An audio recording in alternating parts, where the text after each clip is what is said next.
And credit default swaps are an exotic financial derivative, or moderately exotic financial derivative, were sold on a bright, shining lie that they were supposed to make markets more efficient.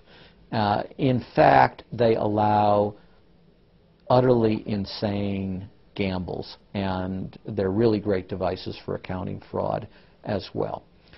She actually says, I'm thinking of adopting this regulation. The Clinton administration goes berserk, and in particular Larry Summers, but also Rubin. Now behind Larry Summers, there's another layer. Bob Rubin of Goldman Sachs, the Clinton administration, and Citibank. And he also thought that derivatives were a wonderful thing for the U.S. economy, and he made sure that they were never regulated. Also, we can't forget Alan Greenspan over at the Federal Reserve. Now, you look at Summers, he is sitting in the White House today, making policy for Obama. Summers tells Obama what to do. Summers tells Geithner what to do. He's also got some of his hatchet people in the administration. Mary Shapiro runs the Securities and Exchange Commission. She refuses to ban naked short selling and other market manipulations. You've also got another guy called Gensler over at the Commodity Futures Trading Commission today. He is an acolyte and a supporter of the derivatives bubble. We've made the new CFTC chair a guy who had helped to kill Brooks Born's reform initiatives. And we just did this under the Obama administration. This was a pre-registered, pre-organized, predetermined event. Anybody who knows that if you allow the banks to become unregulated financial institutes with tsunami-like, weapons of mass destruction-like financial instruments like derivatives, to allow that to run up to levels that are 50, 100, 200 times the gross domestic product with no value. They know that they are taking the profits on going up, but they also know that the end result is the destruction and gutting of this economy. The scam is simple. The insiders buy hard assets and political influence as the fiat bubbles expand. And then, at a time of their choosing, they purposefully implode the bubble. You've got a very small group of people, and the Federal Reserve and the global central banking system and the Bank of International Settlements in Switzerland, who are purposefully managing the boom and bust, credit supply, credit contraction, money supply growth, money supply contraction, to create artificial roller coasters and artificial volatility that they can trade around without taking any risk. It doesn't cost them any money. And if they do make a mistake because they're, as George Bush said, oh, the bankers on Wall Street are drunk. It is uncertain. There's no question about it. Wall Street got drunk. That's one reason I actually turned off the TV cameras. Let's say they walk in one day and they push the wrong button and they lose the bank $1 billion or $5 billion or $100 billion. They can appeal to the government to bail them out. Totally asymmetric relationship between bankers and the rest of the economy. If they make a mistake, they get bailed out. If everyone else makes a mistake, they get put in jail, called a terrorist, and we never hear from them again. But it's a more sophisticated form of slavery, and we're going through it today. We see the taxation is going up all the time with the supposed crash of the banks that was not happening out of the blue. It was set up for this time. They could have kept it going for another few years if it suited them, and then crashed all the bubbles. But now is the time. As they say in their own writings, now is the time. One of the great benefits of an economic model from an economist standpoint is you can basically get whatever results you want. You can manipulate the inputs to make that happen. And that makes it a very easy tool to use to hoodwink other people.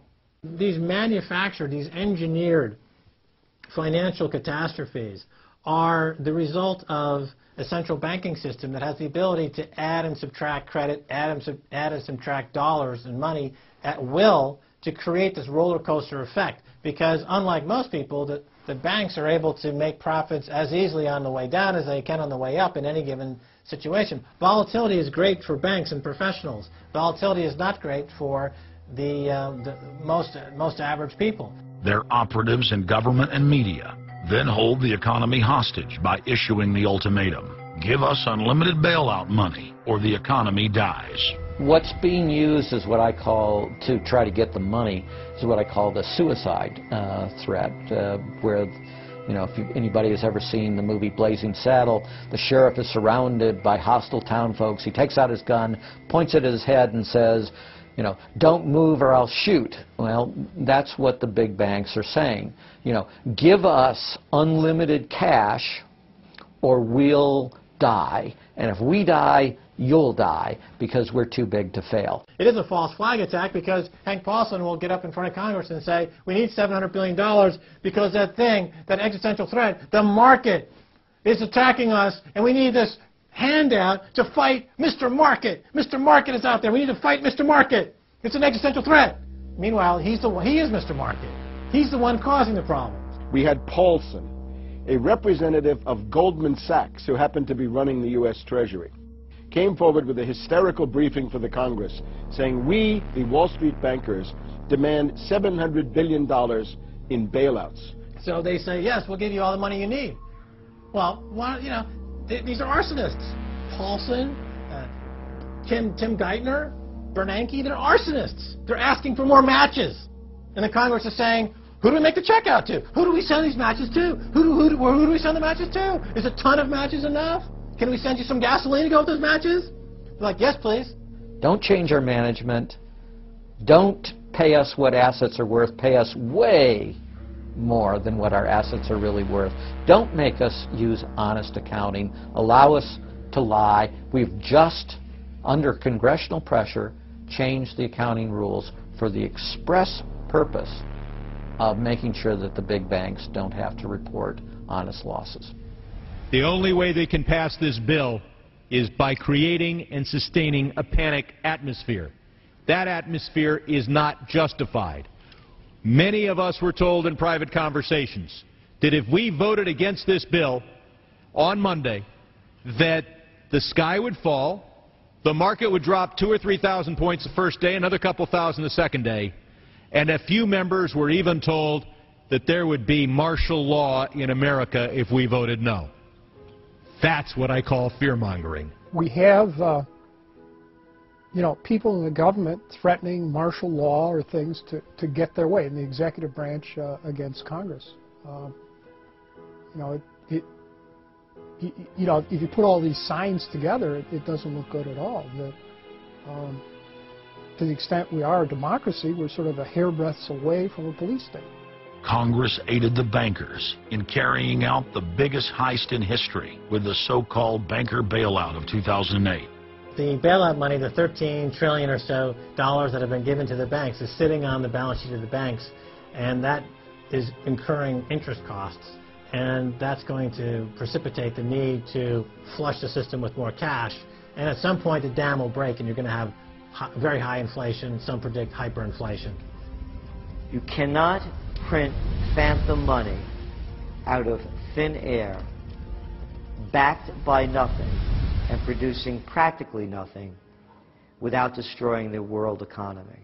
So unless we cut out the toxic funds, the toxic elements of this economy, every time we put in money on this bailout, it's just feeding the fire. It's not making things better.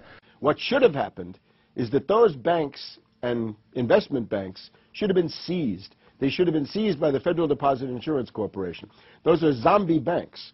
The Chase Manhattan, J.P. Morgan Chase, Bank of America, Citibank, Wells Fargo, Wachovia, so on down the line, to AIG in the insurance realm.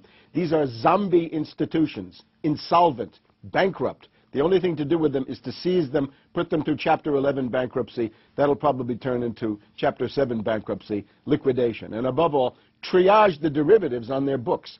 There's no way to bail out a $1.5 quadrillion black hole of derivatives. But nevertheless, they tried. They will, of course, try to regain some of this money back. But the debts, unlike any other period in history, are now a quantum size bigger than the entire global GDP by a factor of 50 to 100. It's almost infinite amount of debt. If you really look at the numbers, because of the massive, massive debt, and right now, total debt in this country is about 375% of the gross domestic product.